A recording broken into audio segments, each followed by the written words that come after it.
Estoy deseando tener entre mis brazos a ese pequeñín. La narrativa de Valle Salvaje alcanza su punto culminante en este cierre de año, entrelazando destinos marcados por la ambición, el amor prohibido y la traición sistemática. A través del análisis detallado del capítulo 326, observamos cómo los cimientos de la lealtad se resquebrajan bajo la presión de secretos inconfesables y pactos de sangre. La revelación de la tinta roja por parte de Victoria no solo incrimina a Dámaso, sino que pone en tela de juicio toda la estructura de confianza que Mercedes intentaba construir en su entorno más íntimo. Al mismo tiempo, el compromiso matrimonial entre Adriana y Rafael, lejos de ser un oasis de paz, se ve envuelto en las sombras de la exclusión y el resentimiento de aquellos que fueron apartados de la decisión. La tragedia personal de Luisa, utilizada como moneda de cambio en un trato cruel entre padre e hijo, simboliza la vulnerabilidad de los más débiles frente al poder absoluto de la nobleza del valle. Mientras los personajes se preparan para cruzar el umbral hacia el año 2026, las tensiones acumuladas en la cocina, los despachos y los campos sugieren que la paz es solo una ilusión transitoria. La desaparición de la inocencia de personajes como Pedrito, manipulado por la astucia de Victoria, refuerza la idea de un entorno donde la supervivencia exige renunciar a la ética. Este avance nos deja con interrogantes profundos sobre la capacidad de redención de sus protagonistas y el coste real de buscar la felicidad en un territorio donde la traición parece ser la única moneda de curso legal. El destino de Luisa y el descubrimiento de la duquesa marcarán el inicio de una nueva era de conflictos que pondrán a prueba la resistencia del alma humana. El aire en el Valle Salvaje parecía detenerse mientras la naturaleza guardaba el desenlace de una historia de amor compleja y determinante para el futuro de la región. Adriana, con la mirada fija en Rafael, sentía el peso de la responsabilidad sobre sus hombros, pero también el latido impaciente de un sentimiento que no podía ocultar más tras los muros del protocolo. Cuando finalmente se decidió a responder a la propuesta de su amado, sus palabras resonaron con una sinceridad profunda. Ella finalmente aceptaba casarse con él. Fue un momento de entrega total, en el que los miedos sobre el posible rechazo de la familia y las repercusiones de tal unión parecieron desvanecerse ante la firmeza de su prometido. Adriana se encontraba legítimamente preocupada por si los suyos no aceptarían el enlace de buen grado. Sin embargo, Rafael le explicó con ternura que no había nada que temer respecto a la autoridad del clan. Le aseguró con total convicción que ya contaba con el consentimiento formal de su padre, don José Luis, para proceder con la unión matrimonial. Aunque en el ambiente flotaba la sutil sospecha de que Adriana ya era plenamente consciente de que José Luis había dado su beneplácito anteriormente, la reafirmación de Rafael en ese instante de intimidad sirvió para cimentar su compromiso mutuo con una seguridad inquebrantable. Mientras el sol comenzaba a ocultarse tras las imponentes montañas, los preparativos para dar la noticia de forma oficial se iniciaron de inmediato en la casona. La vida en la propiedad nunca se detenía, y los movimientos de sus habitantes eran observados siempre con un detalle microscópico. Irene, la hermana de Rafael, se encontraba en ese momento sumergida en sus propias y ambiciosas cavilaciones estratégicas. Estaba inmersa haciendo cuentas mentales sobre el enorme prestigio que ganaría la familia con los futuros títulos que Leonardo estaba destinado a heredar por derecho. En su mente, movida por la ambición de poder, ella ya se visualizaba como la futura marquesa de la zona, disfrutando de la influencia social una vez que se celebrara su propio enlace. Sin embargo, sus planes inmediatos de viaje se vieron interrumpidos de manera inesperada. Justo cuando se preparaba para su traslado, Rafael entró en escena con una determinación evidente. Con un tono que no admitía réplicas pero cargado de afecto fraternal, le pidió a Irene que, por favor, no se marchara todavía hacia Burgos. El anuncio que estaba a punto de realizar ante todos era demasiado importante como para que ella estuviera ausente. Era una noticia de tal magnitud que requería la presencia obligatoria de todos los miembros del clan reunidos. El salón principal de Valle Salvaje se convirtió finalmente en el escenario de una revelación que sacudiría los cimientos de la casa. Con toda la familia reunida bajo el cálido brillo de las lámparas, Rafael y Adriana hicieron su entrada, proyectando una imagen de unidad que dejó a muchos de los presentes sin aliento. El anuncio oficial no se hizo esperar más. La boda era ya un hecho. Adriana y Rafael se casarían, uniendo no solo sus vidas, sino también los intereses estratégicos y el destino de dos linajes sumamente poderosos en el valle. La alegría fue la nota dominante entre la mayoría de los presentes, quienes vieron en este compromiso una señal de estabilidad y continuidad para la familia. Pero la sombra del resentimiento nunca está demasiado lejos. Victoria, cuya ambición y necesidad de control eran bien conocidas, no compartía en absoluto el entusiasmo general de la celebración. Para ella, la noticia supuso un golpe durísimo a su orgullo, por la forma secreta en que se había gestionado el asunto. José Luis la había mantenido deliberadamente al margen de este secreto, una decisión que ella interpretó como un acto flagrante de exclusión y falta de confianza hacia su persona. Mientras las felicitaciones llenaban el aire, Victoria observaba en silencio, procesando la afrenta y comenzando a imaginar las consecuencias de haber sido apartada de una de las decisiones más vitales de la historia reciente de la familia. Irene se encontraba sumergida en una profunda reflexión sobre su porvenir social y el estatus que alcanzaría su linaje en los próximos tiempos. En su mente ya estaba realizando cálculos precisos sobre la posibilidad real de que Leonardo llegara a convertirse en marqués algún día. Esta idea no era un simple sueño pasajero, sino una meta que moldeaba sus expectativas de vida, pues se visualizaba a sí misma como la futura marquesa una vez que se consolidara su matrimonio y se produjeran los ascensos nobiliarios correspondientes.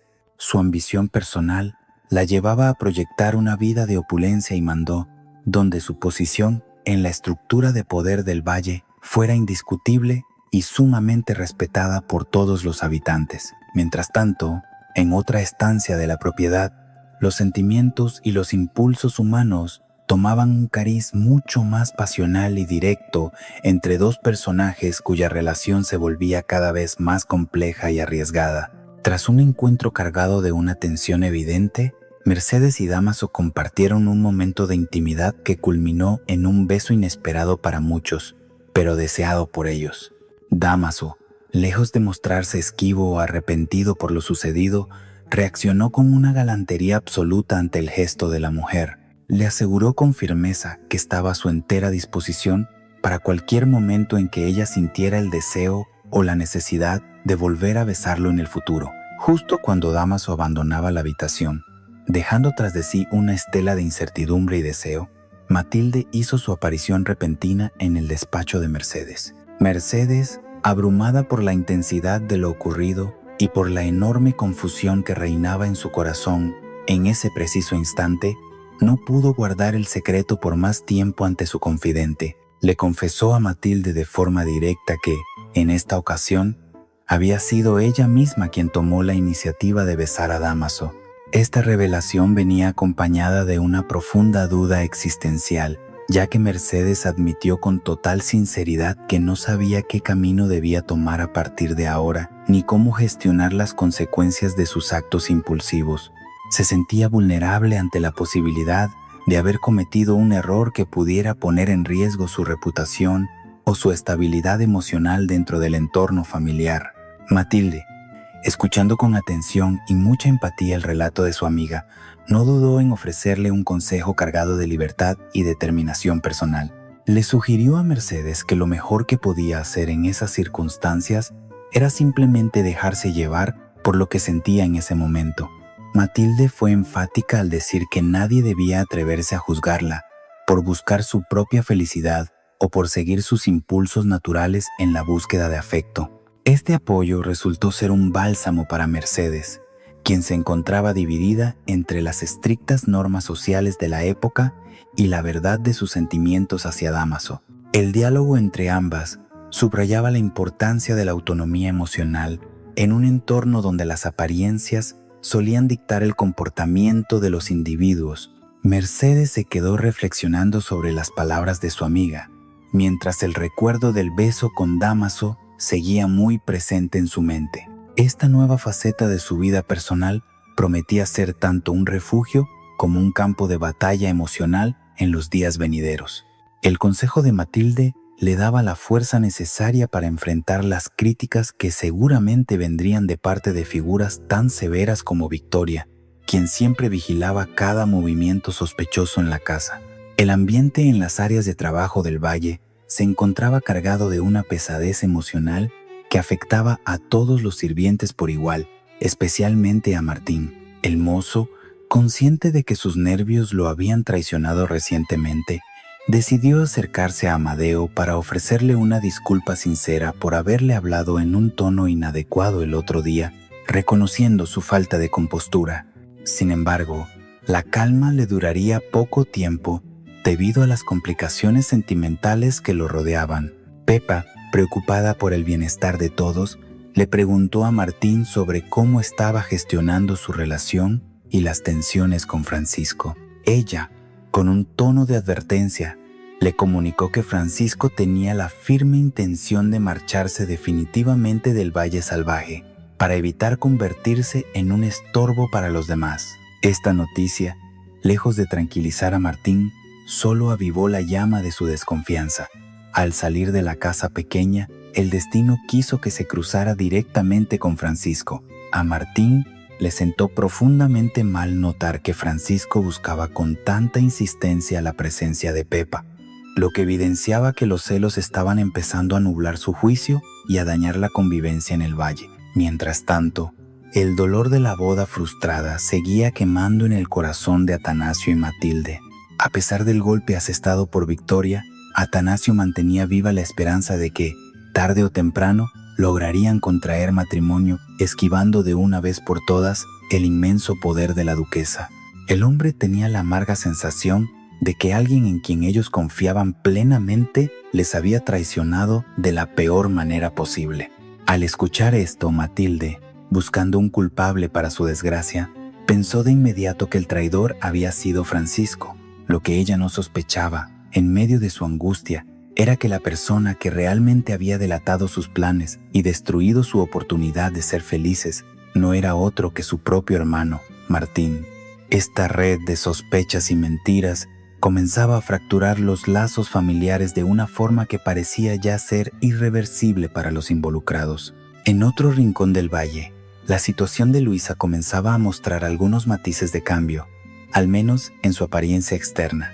Se pudo observar que Luisa ya lucía ropas nuevas, dejando atrás la vestimenta andrajosa que la había acompañado en sus momentos más oscuros. Pepa, en un momento de intimidad fraternal, quiso profundizar en el dolor de su hermana y le preguntó directamente por qué había intentado quitarse la vida.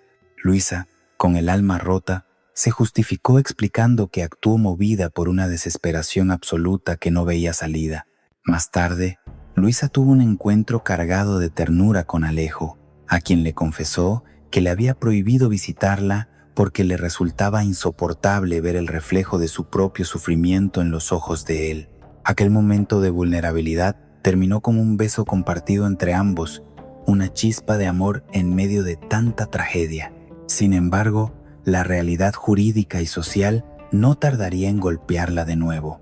José Luis recibió oficialmente el documento que acreditaba que Luisa estaba exonerada del cargo de sacrilegio, pero la alegría por esta noticia fue agridulce y efímera, ya que el mismo papel dictaminaba que ella todavía debía cumplir con un castigo riguroso por el delito de robo. Victoria, quien se ha ganado a pulso una reputación de ser una mujer malvada y calculadora, se encontraba en uno de sus momentos de mayor regocijo personal al disfrutar del infortunio ajeno. Su encuentro con Atanasio fue una clara muestra de ello.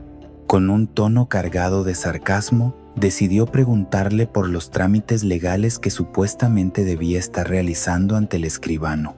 Se refería, por supuesto, a la boda con Matilde que ella misma se había encargado de boicotear.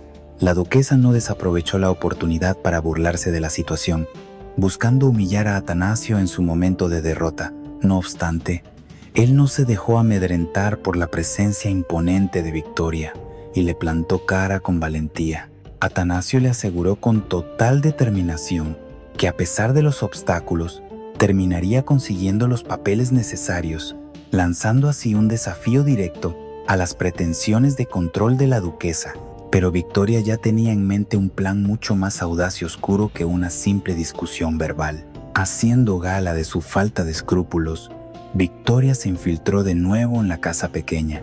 En esta ocasión, utilizó su capacidad de manipulación para engañar al joven e ingenuo Pedrito, logrando que el niño la dejara sola en las estancias privadas. Una vez libre de vigilancia, se dirigió con paso firme al despacho de Mercedes, movida por la obsesión de hallar alguna prueba o secreto que pudiera utilizar como arma contra ella.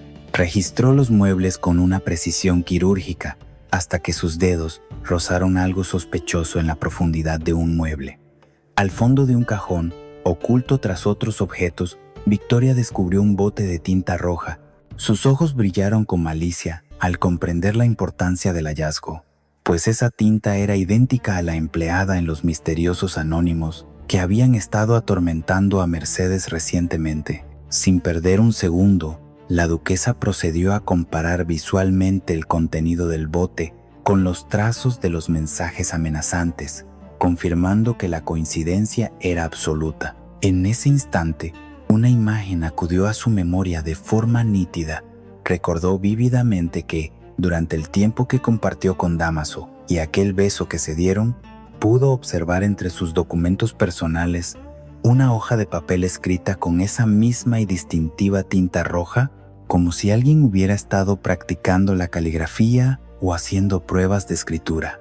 Para Victoria, todas las piezas del rompecabezas encajaron de golpe con una claridad meridiana. La expresión popular blanco y en botella se transformaba en su mente en rojo y en botella, llegando a la conclusión definitiva de que el responsable de enviar los anónimos era el propio Dámaso. Esta revelación le proporcionaba una ventaja estratégica inmensa, pero el peligro acechaba a la vuelta de la esquina. Justo cuando procesaba la magnitud de su descubrimiento, el sonido de la puerta abriéndose la puso en alerta máxima. Alguien estaba entrando en el despacho en ese preciso momento, poniendo en riesgo no solo su investigación clandestina, sino la posibilidad de usar esa información en su beneficio. Ante la inminente irrupción, Victoria, fiel a su carácter civilino y astuto, se preparó para improvisar cualquier excusa creíble que le permitiera salir airosa de la situación sin revelar lo que acababa de encontrar. Su mente ya trabajaba a toda velocidad para decidir si enfrentaría a la persona que entraba, que muy probablemente podría ser Dámaso, o si guardaría silencio para golpear en el momento más oportuno.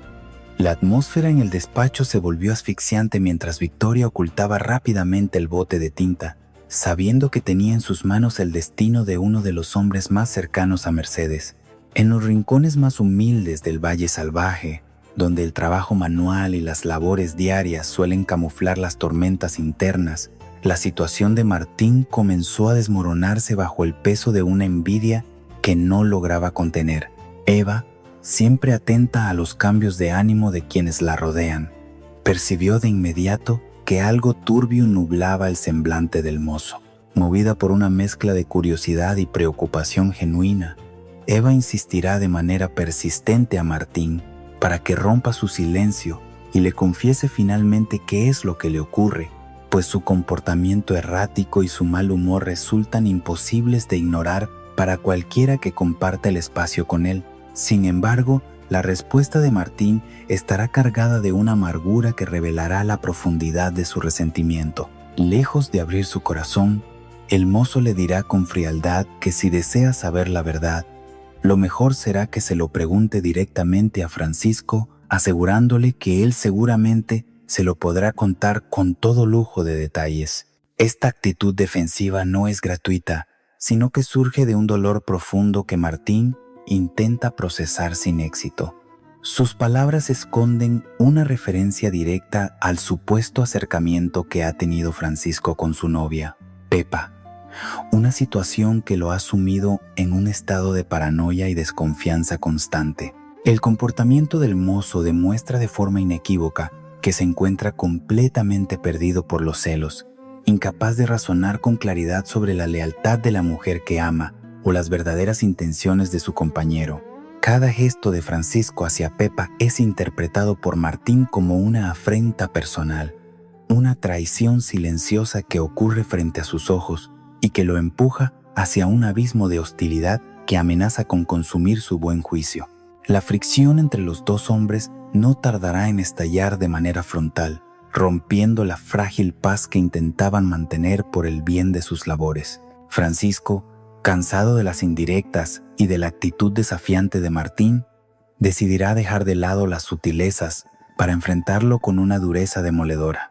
En un cruce de palabras que marcará un antes y un después en su relación, Francisco le dirá a Martín, sin ningún tipo de miramientos, que la vida en el valle y las dinámicas entre ellos estaban mucho mejor antes de que él viniera. Esta declaración será un golpe directo al sentido de pertenencia de Martín, confirmando que las heridas entre ambos son tan profundas que la reconciliación parece ahora un objetivo inalcanzable en el clima actual de sospechas. Todo este conflicto, lejos de pasar desapercibido, se convertirá en el principal tema de conversación y preocupación en las áreas de trabajo del servicio. Los cocineros, que observan el día a día de la casa desde una posición privilegiada, comenzarán a llevarse las manos a la cabeza ante el espectáculo de hostilidad que presencian entre sus compañeros. Entre susurros y miradas cómplices sobre los fogones, los trabajadores se barruntarán que algo ha tenido que pasar entre ellos dos, algo que debe ser necesariamente muy grave para haber provocado tal nivel de enemistad. La atmósfera en la cocina se volverá densa, cargada de una sospecha colectiva de que el enfrentamiento entre Martín y Francisco es solo el preludio de una crisis mayor que podría afectar la estabilidad de toda la servidumbre. El aire de Valle Salvaje, que debería ser puro, se sentirá viciado por los secretos de estos dos hombres, mientras la incertidumbre sobre el desenlace de esta rivalidad sigue creciendo. La atmósfera en el Valle Salvaje se ha vuelto irrespirable debido a la sospecha de una traición que ha destruido los planes más íntimos de sus habitantes. La pregunta sobre quién es el traidor planea sobre cada conversación y cada mirada, generando una desconfianza que amenaza con romper los vínculos más sagrados en la comunidad. En medio de esta tormenta emocional, Matilde intentará encontrar un poco de paz y seguridad en sus afectos más cercanos, buscando refugio en la lealtad que ella cree inquebrantable. En una conversación cargada de vulnerabilidad y necesidad de consuelo, Matilde le dirá a Bárbara que, aunque el mundo parezca desmoronarse y la traición aceche en cada esquina de la propiedad, ella tiene muy claras sus lealtades personales. Afirmará con una rotunda y casi desesperada convicción que se puede desconfiar de cualquier persona en el valle, pues los intereses y las envidias corrompen a cualquiera, pero que existen excepciones innegociables en su corazón. Asegurará a su amiga que jamás dudaría de la fidelidad de Bárbara, ni de la integridad moral de Mercedes. Sin embargo, la mayor muestra de su fe ciega será cuando mencione a su propio hermano, asegurando con total firmeza que su lealtad hacia ella está fuera de toda duda y sospecha. Esta declaración de fe resulta profundamente trágica para quien conoce la verdad que se oculta tras las sombras del poder en el valle. La narración subraya con amargura lo profundamente equivocada que está la pobre Matilde al depositar su confianza en quienes, en realidad, ya le han fallado. Mientras ella intenta proteger sus afectos y construir un muro de confianza, la realidad de la traición es mucho más cercana y dolorosa de lo que ella es capaz de imaginar en este momento de absoluta desesperación. La ceguera de Matilde ante la posibilidad de que su propio hermano sea quien ha arruinado su felicidad es una de las notas más tristes de esta intriga. Por otro lado, la mente analítica de Atanasio no se permite el lujo de la fe ciega y busca respuestas lógicas a lo sucedido con su boda frustrada. Atanasio no puede dejar de dar vueltas a la secuencia de los hechos que llevaron al desastre el día de la ceremonia. Movido por esta inquietud creciente, Atanasio le cuestionará a Martín de manera directa si no cree que toda la situación es extremadamente extraña y sospechosa desde cualquier punto de vista. El razonamiento de Atanasio es sólido y difícil de rebatir. Victoria no tenía ninguna forma lógica ni conocimiento previo para haberse enterado de una boda que se estaba gestionando bajo el más absoluto de los secretos. Nadie más que los implicados directos sabía que esa ceremonia se iba a celebrar de forma inminente. Lo que más inquieta y atormenta a Atanasio es el hecho de que la duquesa conociera con una precisión casi mágica el lugar exacto del encuentro. Se trataba de un paraje recóndito, un sitio alejado de las rutas habituales y elegido precisamente por su difícil acceso y aislamiento para evitar cualquier mirada indiscreta de la nobleza local. ¿Cómo pudo Victoria llegar hasta allí en el momento preciso, si no fue por una delación interna de alguien que conocía el mapa del encuentro?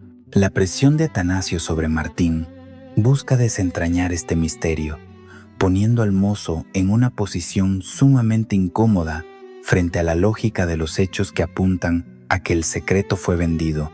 Victoria, sintiéndose victoriosa por su reciente hallazgo, no podía contener la agitación que recorría su cuerpo al tener en sus manos una prueba tan contundente contra Dámaso.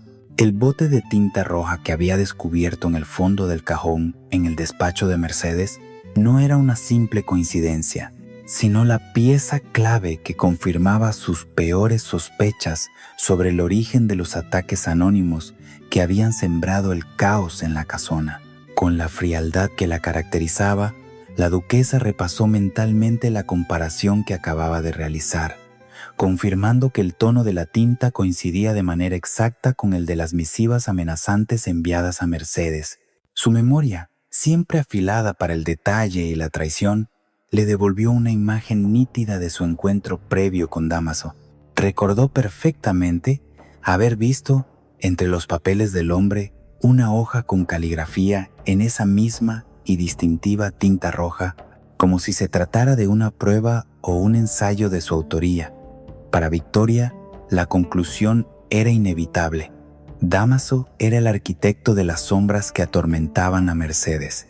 Convencida de que este descubrimiento le otorgaba un poder absoluto, Victoria decidió que no podía perder ni un solo minuto más. Su objetivo inmediato era Mercedes, quien se encontraba en un estado de vulnerabilidad constante debido a las amenazas recibidas. La duquesa se dirigió al encuentro de la mujer, llevando consigo el peso de una verdad que prometía cambiarlo todo. Sabía que revelar la traición de Dámaso no solo desmoronaría emocionalmente a Mercedes, sino que también eliminaría a un peón que se estaba volviendo demasiado audaz en su tablero de ajedrez personal. Al llegar frente a ella, Victoria buscó en su voz ese tono de falsa preocupación y superioridad moral que tan bien sabía manejar, preparándose para soltar la bomba informativa que acababa de fabricar con sus hallazgos clandestinos. Sin embargo, el destino en Valle Salvaje es caprichoso y rara vez permite que los planes se ejecuten sin contratiempos, especialmente cuando se trata de secretos tan peligrosos. Justo en el preciso instante en que Victoria se disponía a alertar a Mercedes sobre el enemigo que dormía en su propia casa, el sonido de la puerta al abrirse cortó el aire de la habitación. De manera abrupta y casi providencial para sus propios intereses, Dámaso entró en la estancia, interrumpiendo la conversación antes de que la primera acusación formal pudiera ser pronunciada. La presencia del hombre cambió instantáneamente la energía del lugar. El silencio que siguió a su entrada fue denso y cargado de una tensión que se podía palpar. Victoria, aunque internamente furiosa por la inoportuna interrupción, se vio obligada a retroceder y ocultar sus verdaderas intenciones tras su habitual máscara de cortesía gélida. La mirada de Dámaso se paseó entre las dos mujeres con una intensidad que sugería que él mismo sospechaba que algo importante estaba ocurriendo. La duquesa comprendió rápidamente que el factor sorpresa se había diluido y que tendría que ser extremadamente sibilina para no levantar sospechas directas sobre lo que había descubierto en el despacho. La frustración de verse silenciada por el propio objeto de su acusación solo sirvió para alimentar su deseo de venganza, mientras Mercedes, ajena a la magnitud del secreto que estuvo a punto de conocer, trataba de recuperar la calma ante la llegada inesperada. El juego de poder continuaba, y aunque Victoria poseía la prueba incriminatoria, la interrupción de Damaso le recordó que en el valle, incluso, las verdades más evidentes pueden quedar sepultadas bajo el peso de la oportunidad perdida. La situación de Luisa en el Valle Salvaje se ha vuelto insostenible, marcada por una soledad que pesa más que cualquier castigo físico. Alejo, quien fuera su mayor apoyo, ha comenzado a dar pasos definitivos hacia un distanciamiento emocional que la joven no logra comprender en su totalidad. En una escena cargada de una frialdad hiriente, el joven le dirá a Luisa que lo mejor es dejarla sola, marchándose a realizar sus labores sin dedicarle apenas una palabra de consuelo o explicación.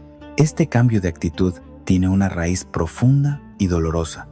Alejo es plenamente consciente de que, aunque Luisa ha sido exonerada de la gravísima pena por sacrilegio, todavía debe enfrentar las consecuencias legales y el castigo correspondiente por el robo cometido. Este conocimiento actúa como un muro entre ambos, impidiendo que el afecto que una vez compartieron florezca en medio de la adversidad.